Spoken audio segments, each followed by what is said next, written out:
morning, everyone, and welcome back to Wake and Take. It's your boy Jason, and we've got some football to talk about today. Today, we're of course going to give our reactions to last night's football game because why not? Football is here. Let's talk about it.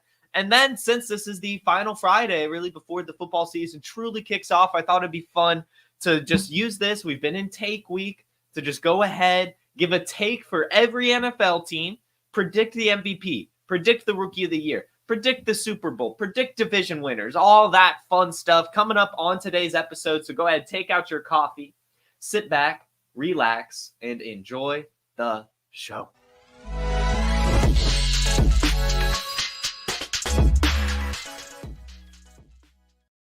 All right, and welcome into the chat, everyone. Good morning, Donald, Bach, Brooks, and our fearless producer, Dustin Royer, Jamie as well. Thanks for popping in. I hope you all enjoyed last night's football game. I surely did. Who doesn't enjoy some good Thursday night football, especially with the Super Bowl champs, especially with the Baltimore Ravens and former MVP Lamar Jackson? I mean, what a football game we were treated to last night. Came down to the absolute wire. And we have some great takeaways from the game, so why not go ahead and get right on into it? First off, okay, I know that all of you probably are very much panicking about Mark Andrews. And I do just want to say, don't panic. I will say I was a bit hopeful. As we know, we actually threw Mark Andrews into our showdown captain mode lineup in yesterday's episode for last night's game.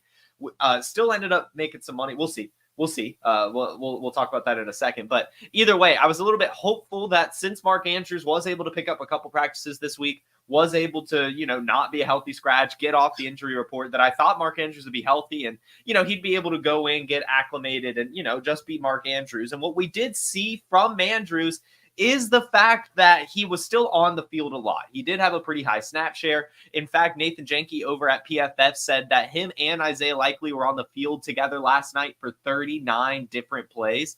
So they were both out there. And I think that that's kind of a big thing to note. Yes, Isaiah Likely had a huge game last night. He, of course, 9 receptions off of 12 fucking targets, 111 yards and a touchdown. Fantastic performance from Isaiah Likely. But keep in mind that Mark Andrews coming off an injury. Mark Andrews had the car crash. Mark Andrews hasn't practiced all offseason, really. It makes sense for Isaiah Likely to have a big week one in that sense, especially with Mark Andrews being out there. You saw it time and time again last night. The Chiefs were covering Mark Andrews. He was double covered a lot throughout the game last night, kind of opening the door for Zay Flowers and especially Isaiah Likely. So I just want to say don't panic. He still had 2 targets, 2 receptions, 19 yards. He was still utilized. He was still running routes at a high clip. He was still out there. He was still getting open. It just seemed that genuinely Lamar Jackson was just not looking his way this game because Mark Andrews said, I'm still not 100%, right? Like he was out there as a decoy last night. Don't read too much into it. Mark Andrews will be fine. I would definitely be using this opportunity to buy him. But I also want to use this opportunity to say that we're going to get 2 tight end sets. We're just going to get it. We heard all offseason that they were talking about it. There were lots of rumors, coaching staff coming out and saying, expect a big year from Isaiah Likely. And it was hard to buy into that because they've said it time and time again. And the only time historically they'd been using Isaiah Likely was really when Mark Andrews was hurt. But they obviously need him. As we saw yesterday, the Ravens need pass catchers. It was honestly miserable what we were seeing from Lamar Jackson in the passing game. It was low A-dot after low A-dot after low A-dot target. And his deep shots that he did have were awful. I mean, there was no one to catch those deep balls really at all, whether they were blanketed or not even a good throw. But either way, what I'm trying to say here is Mark Andrews is going to be fine. And Isaiah Likely still going to be good. Will Isaiah Likely have another game like this? Honestly, I don't know. I don't think so. I would assume that this is Isaiah Likely's best game of the season. I mean, there were 2 things that kind of worked in his favor here. One being that Zay Flowers is not an alpha. He's good. He's fine. But he's not a big target earner or really a focal point of an offense. So when he's your wide receiver 1, that obviously helps. When Mark Andrews is clearly less than 100% and not even a part of the game plan, that clearly helps. And when Devontae Walker ends up being I don't know if it's a healthy scratch or still recovering or what, it hadn't been released, he just didn't play. There was no one to catch the passes last night. They're not throwing the ball to Rashad Bateman. they're not throwing the ball to Nelson Aguilar. They were, of course, throwing it to Justice Hill, who was another part of this game plan, who we're going to talk about here in a second. But either way, I just want to say, don't get too worried about Mark Andrews. Definitely go acquire him. I would say go Jen. Yeah, likely looks fantastic. He does look fantastic, and I think he's going to be good all season. In fact, I mean, hey, we'll throw it out there. Why not Isaiah Likely over Zay Flowers rest of season? Why not? Why not? You know, if they're going to be running these two tight end sets, if he's going to look this good in week 1 against a really good Chiefs defense, I would imagine they want to keep featuring him in some fashion. So I could definitely see both Mark Andrews and Isaiah Likely looking great this year, which is not something I, have been, fond of. Like, I've not been a big Isaiah Likely guy, unfortunately. I'll admit it. When you usually take an injury to be productive, it's hard for me to be into that player. And so but now it's seeming that we kind of have to accept that they're both going to be productive. But again, don't give up on Mark Andrews yet. I will say also, while on the tight end discussion, Travis Kelce. Travis Kelce is on big alert, I would say, because not only did Noah Gray outproduce him, but Xavier Worthy looked fantastic. Rashee Rice got a ridiculous amount of usage as well. So I like we talked about in Monday's episode, we predicted the biggest busts at each position. Travis Kelce was one of them, or was the tight end bust, because I just think the Chiefs are going to be able to coast him throughout the year. They just want to make sure he stays healthy. And yes, he'll have some games where he gets, featured here and there, whatever the game plan is, But in this game, he clearly wasn't a big part of the game plan. It was clearly Rashee Rice, and that's probably how it's going to be most of the season, guys. Like, it is probably going to be Rashee Rice, the more featured target in this offense, and that's just how it's going to be. Again, they want Travis Kelce to stay healthy. There will be games where he is definitely featured, but I mean, like, this should have been one of them, right? Like, you expect Travis Kelce's biggest games to come in the competitive games against, the teams like Ravens. And so to see him only get 3 receptions for 34 yards, it is not very exciting. In fact, I would even put it at concerning, especially with Xavier Worthy scoring 2 touchdowns, Rashee Rice having over 100 receiving yards off of 9 targets. Thomas, Rice, 9 targets, Kelce only 4. Like, that's the problem here, right? And I don't think that it's going to change too much throughout the season, to be honest with you. Travis Kelce, like, he's not going to have another 14 target game. Like, there's no, unless an injury happens, right? But there's just no reason, absolutely no reason for Travis Kelce to get the type of workload that he's had throughout his career. Hollywood Brown is going to come back at some point. Rashee Rice is still there. Now they have the rookie Xavier Worthy looking fantastic. So I would honestly say, I know it might be sell low, so maybe wait for a Travis Kelce big game. But, like, if you have Travis Kelce in Dynasty, I am moving on from him. I am. Maybe hold on to him for a couple more weeks. And I know that this is only a 1-week reaction, but this was already something we had felt before the game. So I just feel a bit vindicated in it. And if you have him in Dynasty, you could probably offload him pretty easily. Not right now. You might have to wait for him to have, at least a touchdown in a game. But just if you have him, just start thinking about it, like what you'd be trying to get, whether it be a wide receiver, running back, a quarterback, another tight end, draft pick. Just start thinking about what you want for Travis Kelce, because I think that this is the year to try to sell him after a big game. Now, also on the Chiefs, Xavier Worthy. This is fantastic. This is the biggest story of the game, really, I would say. Xavier Worthy goes for a 77% snap share, which is massive. As we know, Andy Reid normally works in these rookie wide receivers. Tyreek Hill took time. Sky Moore took time. Even Rashee Rice last year only had a 30% snap share in week 1. Xavier Worthy, 77% of snaps, gets 1 carry. He gets that jet sweep, takes it to the house, 21 yards, shows off his speed, and then brings in 2 of his targets for 47 yards and a touchdown. One of his targets was another red zone opportunity as well. Like, he was targeted in the red zone, almost had another touchdown. So Xavier Worthy, off to a fantastic start, and I don't think it's slowing down at all. It's only going to get better. As we say, Andy Reid always works in his rookie wide receiver, so to see him get that kind of usage immediately, it's fantastic. To see that type of production immediately, it's fantastic. Congratulations to everyone that drafted him. I can't even imagine what the price is to get him this morning in Dynasty. I can't even imagine. So congratulations, really, is all I've got to say there. And then I kind of mentioned it briefly on the Ravens talk. Tez Walker, the Ravens need him. And this is kind of tying in with Xavier Worthy. Situation is just so important for rookies. And Xavier Worthy probably wouldn't have had a 77% snap share if Marquise Brown didn't get hurt. But as we talked about, with Hollywood Brown getting hurt, they were going to have to lean on Xavier Worthy. That's just how it works. And so a fantastic situation for Xavier Worthy. And as we saw last night, the Ravens desperately need a deep threat wide receiver, someone who can actually operate beyond 7 yards past the line of scrimmage. So we saw what was needed last night. So I know that Tez Walker didn't play, but I did get some sleep. I did sleep well knowing that that is clearly a part of this offense that the Ravens are going to try to figure out throughout the year. So definitely use this opportunity to pick up Tez Walker. I know it's crazy. I understand. But we saw last year, Nelson Aguilar had a few spike weeks. Tez Walker is better than Nelson Aguilar and a rookie drafted in the 4th round with really good speeds, really decent college production in a situation where his skill set is desperately needed. Like, you could just sense it from the Ravens last night. Any one of Lamar Jackson's desperate deep throw attempts, whether it was to Likely or Flowers, they tried to use Flowers as a deep threat. It was disappointing. You could tell it like the second the ball left that it was just not going to be caught, and it never was, and it never will be until he comes back probably. So get Tez Walker while you still can. It's not like you're ever going to know when to start him, but I just think that he's going to be an asset that gains in value for the next few seasons or over the rest of the season. And then I have a lot of takeaways from this game. Damn it. This is supposed to be a take for the season episode, but there was just so many good takeaways in this game.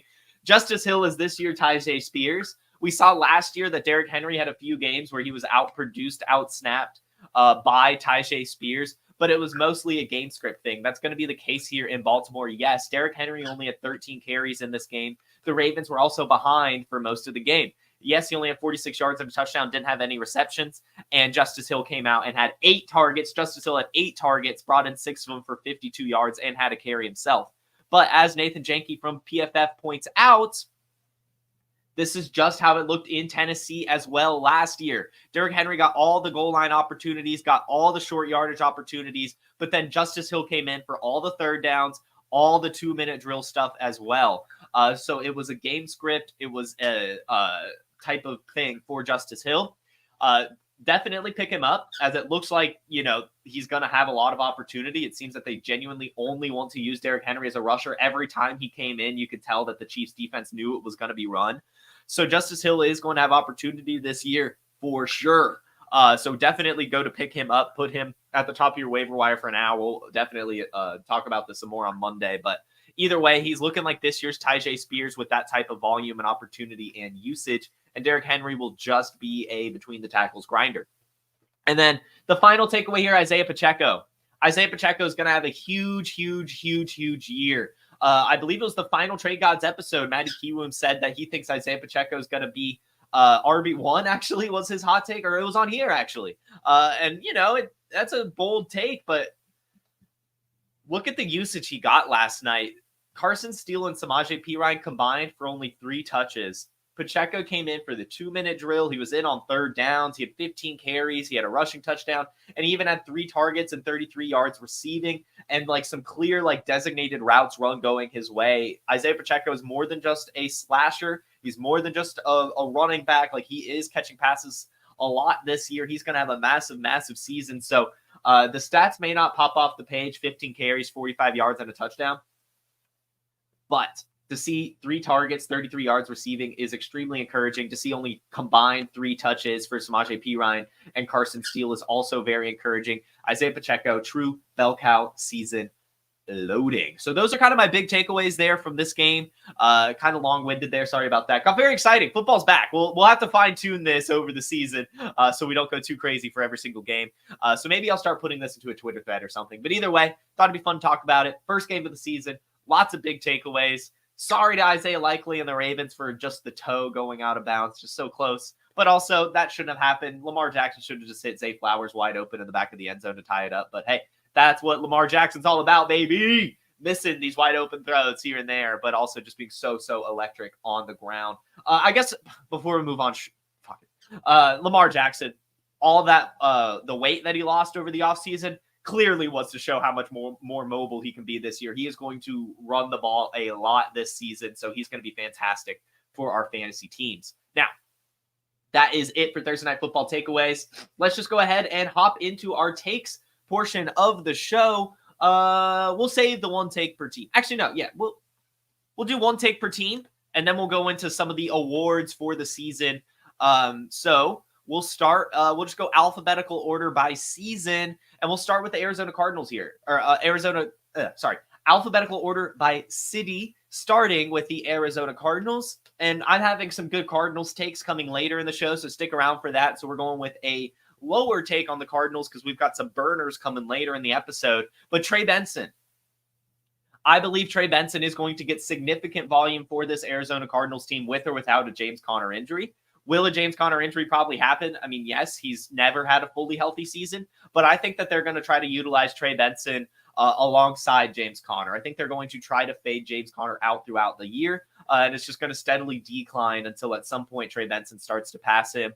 And I think that would happen with or without an injury, but also think an injury will probably happen, which probably opens the door for Trey Benson. I think that he's going to have a much bigger year. I know he had a disappointing preseason, disappointing training camp and offseason, but he still has the size, the speed, the bell cow potential. The guy can handle the workload, has the explosiveness. He's going to be a pretty damn good running back in this offense. And so I would say go ahead and try to get as many Trey Benson shares as you can. Just throw him on your bench for now, but he's going to get significant volume regardless. We'll move on now to the Atlanta Falcons, and you guys already know my take here. I've got Kyle Pitts is going to be more productive than Drake London this season. Kyle Pitts is taller than Drake London. He's faster than Drake London. He's heavier than Drake London. He runs better routes than Drake London. His career high reception yards of over 1,000 receiving yards is better than Drake London has ever been able to do. I think they're going to have very, very similar snap and target shares. And I just think that Kyle Pitts is more explosive of an athlete, more of a mismatch nightmare, and will end the year with more production than Drake London. And of course, finish the year as the tight end one. We're still hammering Kyle Pitts on this show. We're never giving up. Moving to the Ravens, the Baltimore Ravens, this comes from last night. He's already off to a great start, Derrick Henry. Derrick Henry's going to have 20 rushing touchdowns this year. He's going to go wild in the rushing touchdown department. We've seen Gus Edwards in Baltimore do really, really well there as well because they don't really like to use Lamar Jackson on the goal line and stuff like that. Derrick Henry is the perfect complement for Lamar Jackson in the red zone, in the goal line, and he's going to have a ton of rushing touchdowns. Already one to start the year, so only 19 more to go. He's going to have one of those 3 touchdown games eventually. We still got to believe in Derrick Henry in that regard. It's just a tough matchup against the Chiefs, but once we get some of those blowout games, Derrick Henry's going to go crazy. I'm very much excited for the Derrick Henry ceiling performances, and that's going to help him get to the 20 rushing touchdowns. I know it's a big mark, but it's a fun one. We're going with it. There you go, Jamie. This is Jamie's take. There we go. Jamie has this take as well. So for the ether, for the universe, everyone watching know that Jamie Brogue also has this take. Now, we'll move on now to the Buffalo Bills. And my favorite take for the Buffalo Bills is that there's no true alpha on this offense. I don't think a single one is going to have a significant amount more receptions or production than any other receiver on this team. I'm expecting it to be pretty evenly split around, like the top 3 will probably be Dalton Kincaid, Khalil Shakir, Keon Coleman in some fashion. And then the next people below them will, also get a decent amount of usage. But I'm expecting those 3 to be pretty consolidated. James Cook's going to get a ton of reception as well. I just don't think that any of the receivers there in Buffalo are quite ready yet to be truly an alpha. I do think that, to Mark's point, I do think that Kincaid will be the guy in that he probably has the most targets, but I don't think it's going to be significantly more than, say, Khalil Shakir. Let's say 120 for Kincaid, 110 for Khalil Shakir, 96 for Keon Coleman, something like that, to where there's just there's no true separation between any of the receivers and the next guys in terms of their production and volume. That's kind of what I'm expecting from this Bills team. I don't think anyone is truly ready to take that step. Maybe next year it could be Kincaid or Coleman, but last year from Kincaid in his example, it took, a Dawson Knox injury for him to truly see the field and get his usage. So I don't think anyone's going to truly be a focal point in this offense. And speaking of no true focal point in the offense, my Carolina Panthers take is that Jatavian Sanders has the best rookie tight end season this year. Jatavian Sanders outperforms Brock Bowers and Ben Sinnott. I know it's a hot take, but think of the situation. This is the most important part. If you have athleticism, Like if you've already checked that box, then what happens next? You need to be in a good situation to perform at the NFL level. And what better situation than the Carolina Panthers?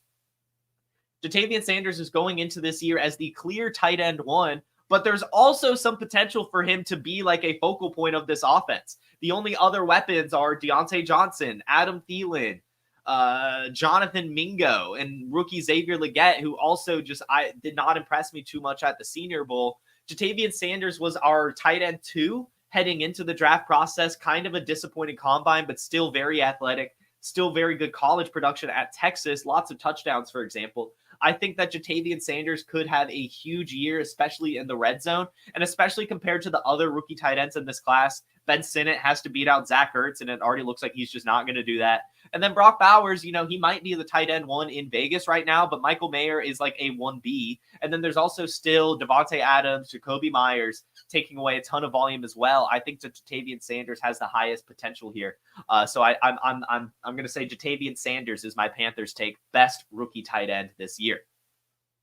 Chicago Bears, my take is that Rome Odunze outperforms Keenan Allen with or without an injury. Again, with, an injury probably happens for Keenan Allen given his age and injury history and already popping up on the injury report.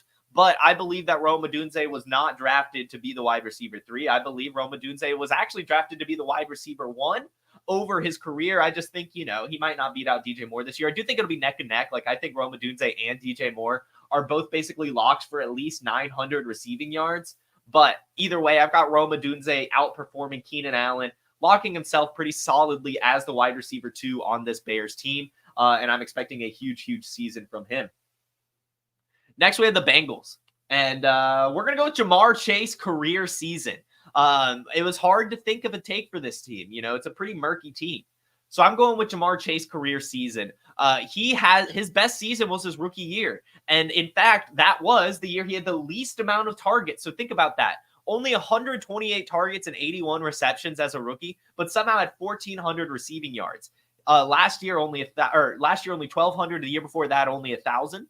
So his rookie season was his best year. Yet he had the least amount of targets and receptions throughout his career as well. So this year he should probably have more targets than he did last year, given he only played in 16 games. So 145 targets last year and 100 receptions and 1,200 receiving yards.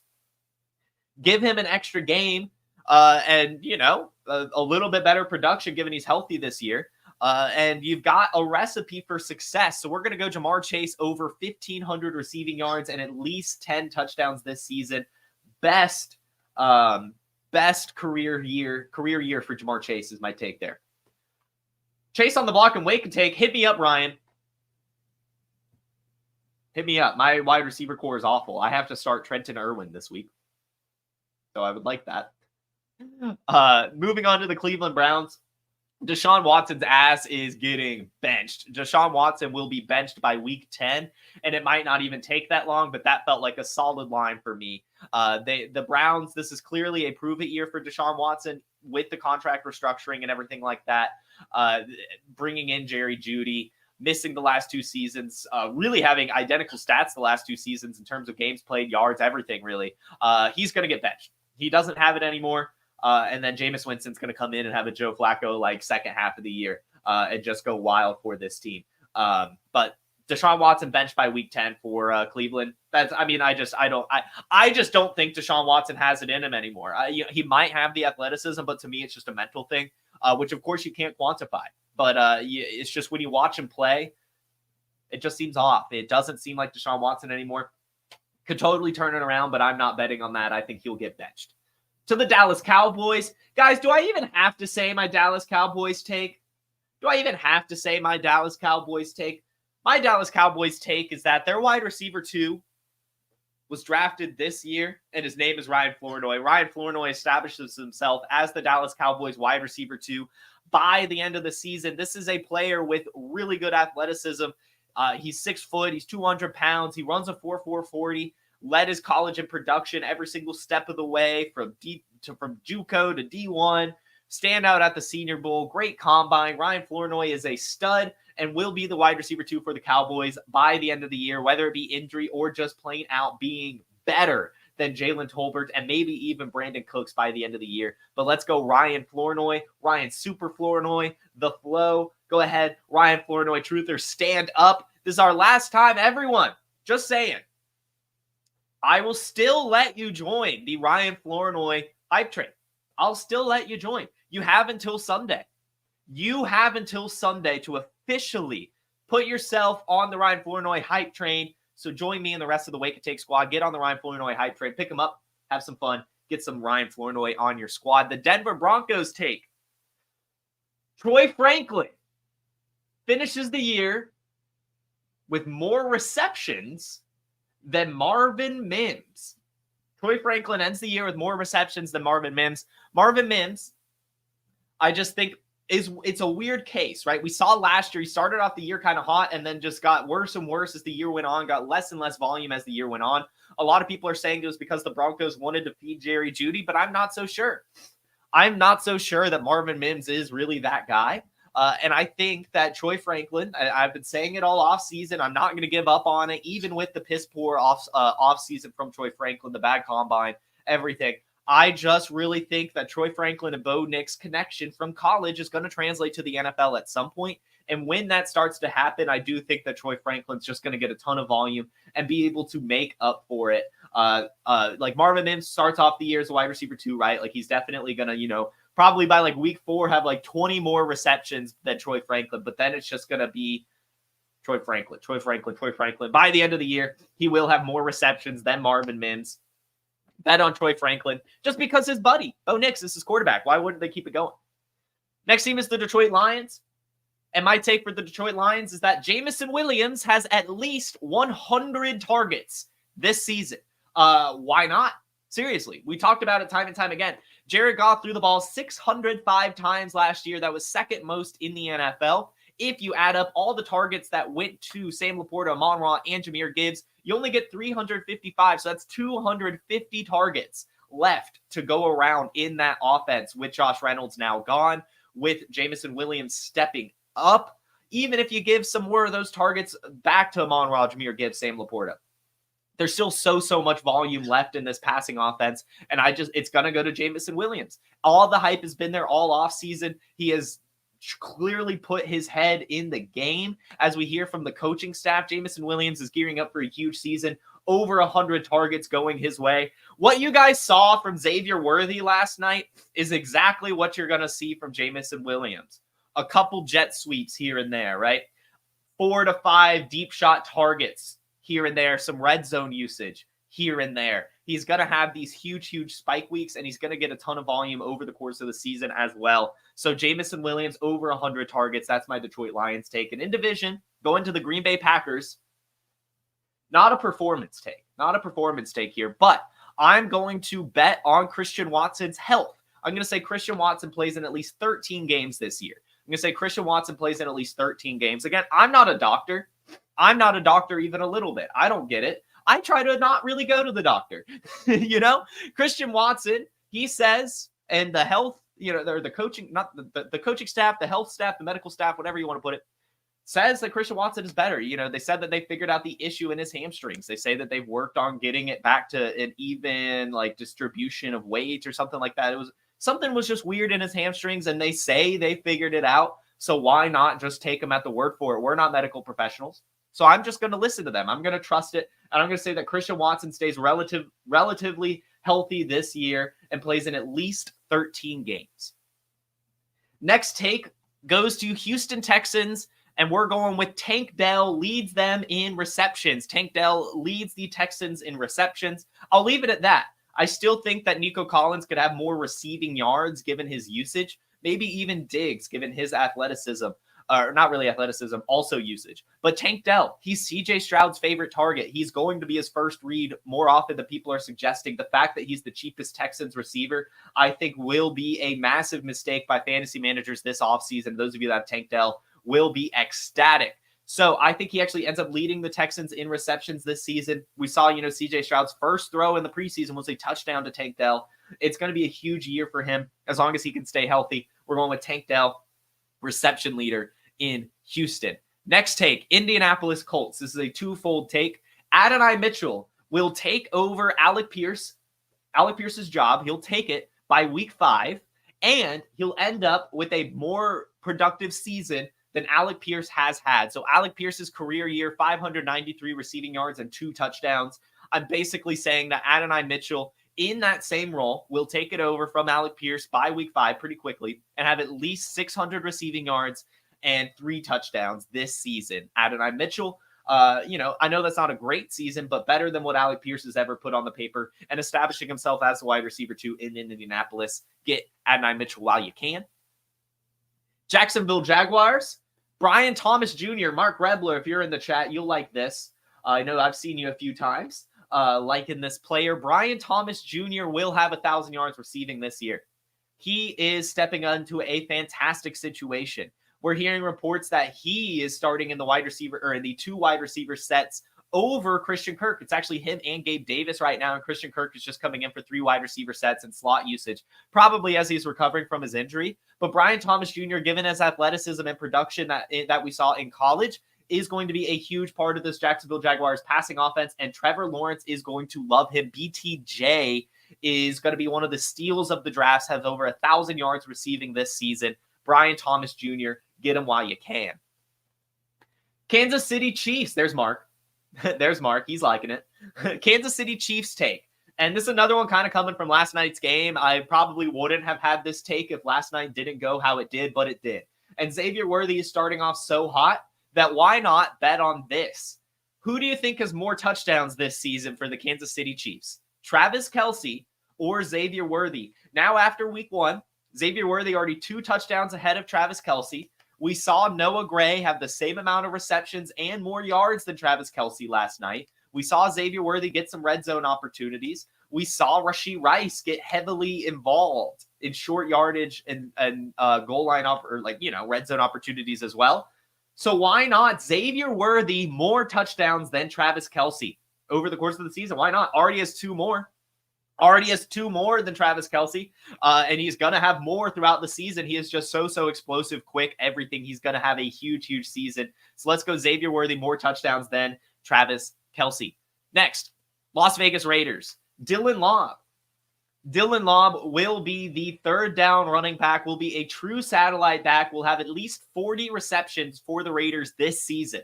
This season, Dylan Lobb will establish himself as the 3rd down running back, spelling Zamir White in the pass down stuff and being a really good receiving weapon for the Raiders out of the backfield with over 40 receptions this season as a rookie. Get Dylan Lobb while you can.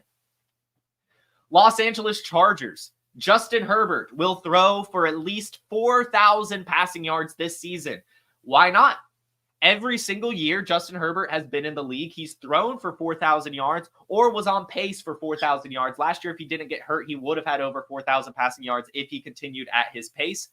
He's going to do it again this year. I know that a lot of people are down on him because of Jim Harbaugh and Greg Roman and how often they're going to run the ball. I just think that's going to make him a more efficient passer and open up the passing game as a whole. And I just think that Justin Herbert is too talented not to reach 4,000 yards. Him and Ladd McConkey are going to be a great connection, but so is Josh Palmer and maybe even DJ Chark if he could stay healthy. So I'm expecting Justin Herbert to continue having being on pace for 4,000 yards in every single season, finishing the year with at least 4,000 passing yards.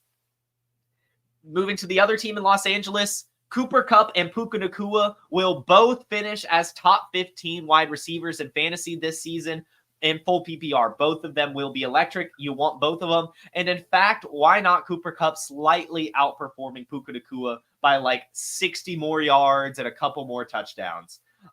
Cooper Kupp and Puka Nacua, both top 15 wide receivers in PPR fantasy leagues. The next one, Miami Dolphins. The running back you want in the backfield is Jalen Wright. Jalen Wright is going to be utilized with or without injuries. He's going to see the field week 1. In fact, he's going to have at least 3 carries in week 1, and it's not going to stop there. Jalen Wright is going to continuously earn snaps as the season goes along, and he's going to end up being one of the steals of our fantasy football drafts. The Miami Dolphins have clearly shown time and time again that they want a committee. And the one thing Jalen Wright has that none of the other running backs have is size. He's 5'11", he's 210 pounds, and he has the same home run hitting, breakaway speed that the other running backs do on this roster. He was incredible in the preseason, incredible at Tennessee. They traded next year's third-round pick to get him for a reason. They want him out there. He's going to get the rock a lot. Get Jalen Wright while you still can. He's going to have a great, great season. Minnesota Vikings, we will talk about this take some more later in the show, but Justin Jefferson will be the target and receptions leader this year in the NFL. He will set career highs in both those marks. 1,600, maybe not yards, so we'll go away from yards, but he's going to have a ton of targets and receptions this season. Look out for Justin Jefferson. We'll talk about him some more, so I'll go ahead and move on to the New England Patriots. And Drake May will be the starting quarterback in New England by week 6. I just don't think Jacoby Brissett is going to be able to last long at all. So give me some Drake May early and often for New England, and he'll be good too. New Orleans Saints. We're going with another career year take. We're going to say Chris Olave has a career season. Chris Olave has been nothing but good throughout his career. I think we might actually land a great Chris Olave season this year.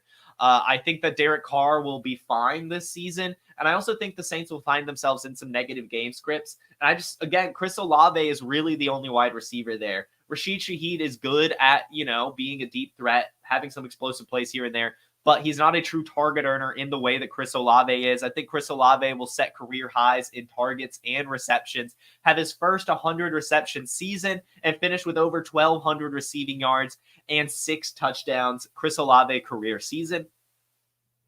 New York Giants, Daniel Jones will be benched by week 10. Daniel Jones will be benched. They have a injury clause in his contract. If he cannot pass a physical, then they have to pay him his money next year. They have to fully guarantee his contract. So I think that injury clause in his contract, on top of the Giants clearly saying that they want a new quarterback next year, Daniel Jones will be benched by week 10. There's just no reason for them to risk an injury. It's a lost season for them. They're going to be bad. They're just going to pull the plug and go to Drew Lock. Why are they going to go to Drew Lock? Because next year's quarterback class has a lot of pocket passers, and they just want to see what this offense can look like with a true pocket passing quarterback. Brian Dable has really only had mobile quarterbacks throughout the last few seasons, Daniel Jones, and then, of course, Josh Allen before that. Look for Daniel Jones to be benched, look for Drew Lock to take over, and look for the Giants to have a new quarterback next season. New York Jets take. Garrett Wilson leads the team in receptions, but Breece Hall will be second. Breece Hall will lead all running backs in receptions this season. Breece Hall is going to have a fantastic year out of the backfield. My original thought with Aaron Rodgers' return from his Achilles injury just hasn't changed. I really think that Aaron Rodgers is going to rely on Breece Hall as a safety net this season. He's going to have upwards of 100 targets. Like, Breece Hall, I think, is going to get utilized early, often, plenty, and all the time by Aaron Rodgers because he is, he has his Achilles injury. He's recovering from that. He can't step into his throws as well. So I just think Breece Hall out of the backfield is going to be electric. He's going to lead all running backs in receptions and finish second in the Jets in receptions as well. Philadelphia Eagles. Devontae Smith will have more receptions than A.J. Brown. We've seen it before, actually. In 2022, Devontae Smith had 95 receptions and A.J. Brown had 88. Now, A.J. Brown did have 300 more receiving yards in that season, despite having less reception. So I just don't think it means anything for the production. I think that A.J. Brown is obviously athletic enough to do a lot with less. But I think that Devontae Smith moving into the slot this season spells success, especially in the reception department. Devontae Smith, I just think, is going to be a true stud this season and actually have more receptions than A.J. Brown. I'm just going to leave it at receptions. We'll see what it means for production. I think both of them will be fantastic. But yeah, Devontae Smith, more receptions than A.J. Brown. And apparently I'm just mentioning Ryan's Scott Fishbowl team, so we might already have our Scott Fishbowl winner, ladies and gentlemen. My Pittsburgh Steelers take, it's funny given the news. Justin Fields takes over for Russell Wilson way earlier than people expect because of poor play is what I wrote. But now it just seems that he's going to take over maybe even this week. Oh my God. But Justin Fields, I think, is not only going to take over for Russell Wilson, but also look electric. I think that maybe not as a passer, but I think that Justin Fields is going to look just as he did in Chicago and Pittsburgh. He's going to have a ton of breakaway runs. He's going to score a fuck ton of fantasy points. And those people who held on to him or maybe acquired him for cheap are going to be so happy when he's out there starting over Russell Wilson and scoring us fantasy points. And I do think by the end of the year, he'll at least step forward as a pocket passer. We saw it last year. Last year had a career year in passing yards despite missing 4 games with his first year with a true weapon. So I think he did take some strides last year. I don't think we need to give up on Justin Fields. I think he's going to take over and be better than Russ and be electric for our fantasy teams. San Francisco 49ers. Everyone's talking about Jordan Mason, but Isaac Guerendo is the 49ers handcuff you want. When or if Christian McCaffrey goes down, it's not going to be Jordan Mason getting the rock every time. It's going to be Jordan Mason getting the rock. It's going to be Isaac Guerendo getting the rock. It's going to be Deebo Samuel getting the rock. They're all going to be utilized in this backfield. It is not one player making up for Christian McCaffrey. So I think that Isaac Guerendo is the one you want. Everyone is spending so much fab on Jordan Mason right now, trying to pick him up, trade for him even. It's going to be futile. There's no reason to get Jordan Mason on your squads. Get the one with actual juice. Isaac Guerendo, the 4.3 speed and incredible size combo, over 6 feet tall and over 200 pounds. Isaac Guerendo is electric, and he recovered from his hamstring injury a lot earlier than people expected. That's why Jordan Mason got hyped, but Isaac Guerendo's back. He played in the final preseason game. Give up on Jordan Mason. Get Isaac Guerendo if you want to take a shot. He's got actual juice. Seattle Seahawks take. My Seahawks take. Kenneth Walker will finish the year top 5 in rush yards. He will have top 5 rush yards. He'll have over 1,000 rushing yards this season, and he'll be a top fantasy back as well. Kenneth Walker is a true stud, one of the best profiles in the entire NFL, especially in terms of his size and speed combination. One of the best in breakaway runs. He's top 3 in juke rate last season and breakaway run rate. Kenneth Walker is a true stud. The Seahawks are going to utilize him a ton. They brought in a defensive coordinator to be the head coach. The defensive coordinator, by the way, Mike McDonald, coached against Kenneth Walker at Michigan when he was at Michigan State, and Kenneth Walker had over 200 rushing yards and 4 touchdowns against him. I think that's definitely burned a hole in his memory. They're going to give Kenneth Walker the ball a ton. Zach Charbonnet is not good. K9, over 1,000 yards rushing, finishes the year top 5 in rush yards over the entire NFL. Tampa Bay Buccaneers. Baker Mayfield will turn back into a pumpkin. Dave Canales worked wonders. Dave Canales is gone. Baker Mayfield will turn back into a pumpkin by midseason. I think he'll start off the year pretty decent. He's still got great weapons, decent enough offensive line, but I just think that things are the cat's out of the bag for Tampa. They were able to sneak past teams a lot last year, but now they know what they're game planning for. Baker Mayfield. Teams are going to try to make him beat them, and with a new offensive coordinator, I think he's going to struggle. Baker Mayfield will turn back into a pumpkin by midseason. Tennessee Titans take. The Tennessee Titans, we're just going with a hot take here. I mean, the real take is probably top 5, but why not number 1? Tennessee Titans will lead the league in pass attempts this season. Just think about the personnel. This is a personnel take. They use their first-round pick on offensive line. They bring in the Bengals offensive coordinator, Brian Callahan, who was chucking it with Jake Browning and Joe Burrow. And then what do the Titans do with Derrick Henry? They let him walk. They bring in Tony Pollard, a receiving back, to go alongside the other receiving back, Tyjae Spears. They bring in Calvin Ridley. They bring in Tyler Boyd. They shore up their secondary with Algerius Sneed. The Titans want to pass and pass and pass and pass and pass. And with their defense not really being that good, they're going to have to pass and pass and pass and pass and pass. So Tennessee Titans lead the NFL in pass attempts this season. And the final take, Washington Commanders. Brian Robinson will end the year with more receptions than Austin Eckler. Brian Robinson is a grinder. We all know it. But we've seen in the preseason, we've seen in training camp, and we even saw last year, Brian Robinson was utilized as a pass catcher. I think that there's going to be obviously times where Austin Eckler steps onto the field to catch passes. But I think that there will be times where Brian Robinson is just on the field and they do a pass play. And so we saw 36 receptions from Brian Robinson last year. I think that number goes up to about 45. And I think Austin Eckler gets about 35. I'm not saying Austin Eckler gets nothing, but I think Brian Robinson is going to be more productive as a pass catcher than people are expecting. And he's going to be another one of those players that was a huge value in this year's fantasy football drafts. Get Brian Robinson while you still can. More receptions than Austin Eckler. Brian Robinson. How about that for a take? So that's one hot take per NFL team. I'll post those to Twitter later. Let's go ahead and head now into my awards predictions before we sign off for the final wake and take of the offseason. I know we have Thursday Night Football, but we're going offseason. The final wake and take before Sunday football. Huge stuff coming up. Here we go. We'll start with the comeback player of the year, Kirk Cousins. Kirk Cousins, coming off his Achilles, will be the comeback player of the year. Why not, right? Why not? Like, I think if he doesn't win this award, something has gone horribly wrong. The other option, of course, being like Aaron Rodgers coming back from the same injury, or maybe Nick Chubb. But the Falcons just have so much better personnel around Kirk Cousins that I just think that if he stays healthy, I can't see a year where he doesn't win this award. Like, it should be a huge year for Kirk Cousins. So comeback player of the year, Kirk Cousins. And before we get into the other awards, I forgot that I wanted to predict division winners before I got into the player awards. So hold on.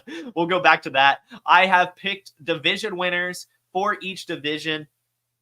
Most of them are repeats. So I'll have the Eagles repeating in the NFC East. I just don't trust the Cowboys, to be honest with you. I think that their offensive depth is too shallow to really compete with this Eagles team. So I'm going with the Eagles winning the NFC East with Kellen Moore, Saquon Barkley. I just think they're geared up for a very fantastic season, especially with not losing many pieces at all. And in fact, only getting better. We're going with the Eagles. We've also got the Lions repeating in the NFC North. I think this is the Lions' year to keep things going. The Packers will be close for sure, but we're going with the Lions winning the NFC North again. We'll have the Ravens repeating as AFC North champions because, it'll be close. Obviously, a very competitive division, but this Ravens team looked pretty good last night, and they still weren't at full strength. I think they'll work out some kinks with the new Derrick Henry addition, Devontae Walker, when they actually get some deep threats, kind of fix that defense a little bit. I think the Ravens repeats. It'll be close with the Bengals, I think, but we'll just go with the Ravens repeat. The Texans repeat in the AFC South. Because why not? Again, you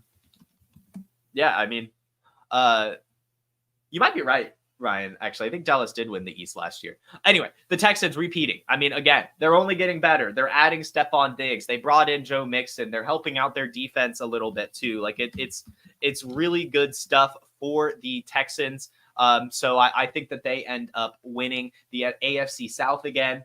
In the West, it's just the Chiefs. No talk on that. The Chiefs win the AFC West. Now, for my teams, so I guess, yes, the Cowboys did actually win last year. So Eagles will be in this next category of teams that did not win their division this year, that will this year, and we're going with the Eagles. The Eagles will win the NFC East over the Cowboys this year. Next, I've got the Dolphins. I'm going to go with the Dolphins over the Bills. As I said earlier in the show, I just don't think that this Bills offense is going to be good enough with their weapons. I think that they need a little bit more pass catchers to be able to be the Super Bowl team that they want to be. So I think this will be kind of an acclimation year for the Bills. And I think that the Dolphins, they tied with the Bills essentially last year. They were both 11-6. I think the Dolphins eke out the Bills by one extra win. I just think that this Dolphins team is a little bit more put together. A lot of the same squad that it was last year. So I think that they'll actually end up winning the East, Miami Dolphins. And then the Atlanta Falcons, of course, in the NFC South, I think they take over the Buccaneers. I think the Buccaneers have a little bit of a down season this year with the new coordinator change and also just having to play a tough schedule since they won the division. The Falcons have the easiest schedule in the NFL. They're bringing in Kirk Cousins and Michael Penix, right? Like, they have Bijan, they've got Kyle Pitts, they got Drake London. They made great trades on defense as well. Like, this is a very, very competitive roster. The Falcons win the NFC South. And then finally, my NFC West prediction. The NFL has had at least one team go from worst to first in 19 of the last 21 seasons since the 2002 realignment. This year, the Arizona Cardinals will go from worst team in the NFC West to best team. I think the Arizona Cardinals will win out the NFC West this season. Feeling some good stuff from the Cardinals this year. Kyler Murray, 100%. Marvin Harrison Jr. coming in, Jonathan Gannon going into his second year with all of his personnel and everything like that. I'm feeling a good Cardinals season, and I'm also feeling a down year from the 49ers and a little bit of a Super Bowl hangover. It'll, of course, be close as a very competitive division, but if I'm going to pick a team to go worst to first, it's either the Bengals or the Cardinals, and I'm feeling the Cardinals in my gut on top of everything I just listed. Let's go Arizona Cardinals, go from worst to first and win the West over the Niners. Now, so those are my division takes. That's my comeback player of the year take, Kirk Cousins. Let's move on to the other awards. We'll go with The Offensive Player of the Year. As I said, this player will lead the NFL in receptions and targets, Justin Jefferson. Justin Jefferson is going to be the entire Vikings offense. So I think if he stays healthy, it would probably be a crime to not give him this award. Again, earlier I said that this could be a career year from him. Maybe not, but at least he's going to lead the NFL in receptions and targets. In 2022, he had 184 targets and 128 receptions, 1,800 yards and 8 touchdowns, and 1 Offensive Player of the Year. I think less yards, but I think very similar type of usage. Sam Darnold is not going to be able to get him that many yards, but Sam Darnold will lock on to him. He's not a good quarterback at spreading it around. Justin Jefferson's going to be his first read. And with TJ Hawkinson out, for the first bit of the season, and then going to be, getting acclimated, returning to health. I just think that this is going to be a huge year for Justin Jefferson. He's going to be the entire Vikings offense, and he's going to win Offensive Player of the Year. A little bit of a hot take there. Not sure what the Vegas odds are. Maybe somebody look that up. What are the Vegas odds for Offensive Player of the Year? Justin Jefferson. Offensive Rookie of the Year, we're going with another take here. We're going to go with Marvin Harrison Jr. Again, I'm feeling a good season from the Cardinals, and I think a lot of that's going to come from Marvin Harrison Jr. And I think it's very easy to see Caleb Williams and Jaden Daniels having good but not great seasons. There's a lot of reasons that they could struggle. For Caleb Williams' case, he's in a tough division, very, very tough division, and has to play in the elements in Chicago. And then Jaden Daniels, less than proven coaching staff, not a great defense, also a very tough division. I think if the Cardinals are to be hot this year, win the NFC West, a huge part of that would be Marvin Harrison Jr. And with Kyler Murray being 100%, let's kind of do some math here. Kyler Murray's best season, it was about 550 pass attempts. He had like 4,000 passing yards in 2020. If you give Marvin Harrison Jr. a modest, and I'm going with 30% target share in this projection, given that there's not a lot of target competition there. I know Trey McBride's there, but it's like, just a tight end, whatever. 550 pass attempts, 4,000 passing yards to project 30% of those targets. That would be 165 targets going Marvin Harrison's way and 1,200 receiving yards. That's a fantastic rookie season. That is, in fact, more targets than Puka Nacua even had last year. So we could be staring down the barrel of a true record-breaking rookie season from Marvin Harrison Jr. Look for him to be Offensive Rookie of the Year. Now, before we get to the MVP, let's do a Super Bowl prediction. Early Super Bowl prediction, Texans, Lions. I think the Detroit Lions are ready. This is their year. I know they made it to the NFC Championship last year. I think that's going to be the fuel to their fire to be fired up and finish this year strong, make it to the Super Bowl with all of their personnel. I mean, they're not losing anyone. Jameson Williams looking better. I'm expecting this Lions team to be really, really good this season and scrap it out in the playoffs. And the Houston Texans. I'm expecting a fantastic season from CJ Stroud. They have a really, really good and underrated defense. Jalen Petrie, Derek Stingley, Will Anderson ending the year very, very strong last season. I think this Texans team has all the pieces to be Super Bowl contenders. And who wouldn't want a Texans-Lions Super Bowl? Like, doesn't that just roll off the tongue so well? Houston Texans versus Detroit Lions in New Orleans as well. A little bit of Mardi Gras. That'd be a fun Super Bowl. And I think it's very, very reasonable on top of being a little takey. I mean, who wants to say Chiefs, Eagles? Like, come on, Chiefs, Niners. Who are we trying to be here? No. Texans, Lions, this year's Super Bowl. And then on that same vein, who will be this year's MVP? Coleridge Bernard Stroud IV. Last year, in fact, as a rookie, he had an MVP case.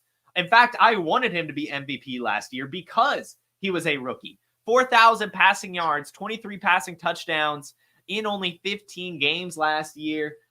Look for him to have 5,000 passing yards this season with Stephon Diggs, Nico Collins, and Tank Dell. Look for him to have over 30 passing touchdowns, and look for him to, get the Texans at least a top 3 seed in the AFC and winning the most valuable player in the entire NFL.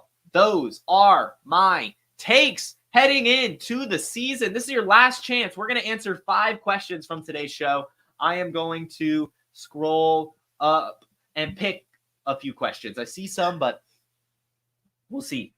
Pollard or Christian Watson in PPR. Let's just go with Pollard this week. I hate to say it, but we got to go with the floor in week 1. You can't shoot for the moon in week 1. You just can't do it. Pollard, I think, is going to catch the same amount of passes as Christian Watson even. And it just depends what type of explosiveness. But Tony Pollard looks to be the RB1 in Tennessee from everything we're hearing. And so I think you just go with him for the floor. And then, if Christian Watson blows up, I'm sorry. But I think that you'll at least not be burned by Pollard unless he gets hurt. So I would just play it safe there. Let's see. Going up. Isaiah Likely for president? Not yet. Not yet.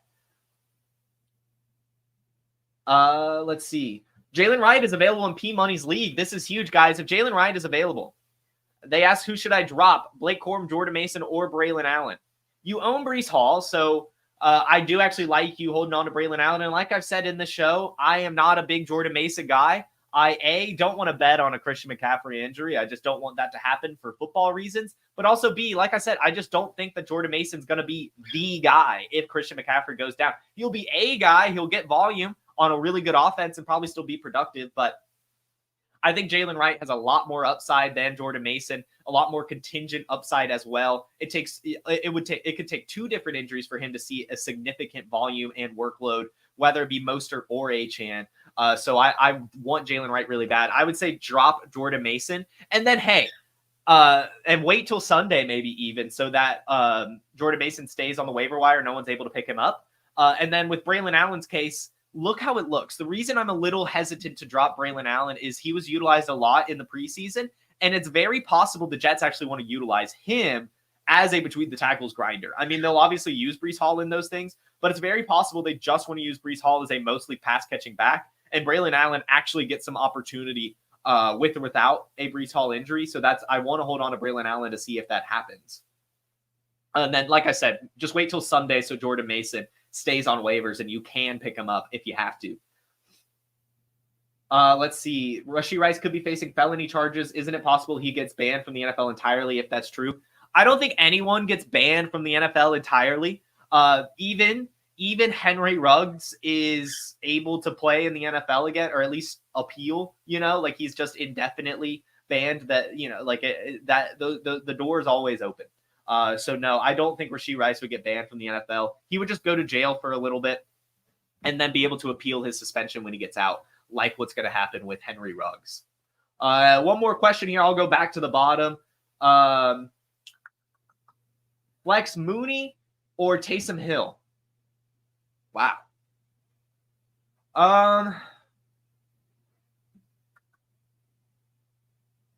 Mooney? I think Mooney? It's tough. I'm going to lean Mooney because A, we had the hamstring scare with Kyle Pitts, so it's possible he doesn't get a true workload, but also he's a wide receiver too. Kirk Cousins going to look his way. And Taysom Hill is, God, it's tough. It's tough. I want to see what Taysom Hill's usage looks like. He is boomer bust. And I understand it's awful when he blows up on your bench, but I think it's okay to try Mooney this week. We know that Mooney and Kirk Cousins were building a connection over this offseason. They were working together outside of practice. And, they're going to pass the ball, right? It's Kirk Cousins. So I think that Mooney has a little bit higher of a floor than Hill this week. So we'll lean him. I'm going to be a floor guy this week. I'm leaning towards the floors. Anyway, that should do it, guys. So we've made it. We have made it. So one final round of applause to everyone. Thank you guys so much for tuning in all off-season, all preseason, all training camp. You guys are the reason that this show goes on, that I wake up every morning and give you guys my take. I am ever grateful for you guys, the audience. So one final round of applause to you guys. It has been a fantastic offseason. Cannot wait to see how this season goes. You all have a fantastic Friday. Enjoy football on Sunday, and I'll see you Monday. Peace. From the Podfather to you, I deeply appreciate you tuning in. And many ask, what can I do? What can I do to help support the hosts, the research they do, the production costs? Go to PlayerProfiler.com, Dynasty Deluxe, World Famous Draft Kit, Rankings, DFS Dominator, and of course, data analysis. Subscribe to any one of those, and you support all of us and take Player Profiler to the moon.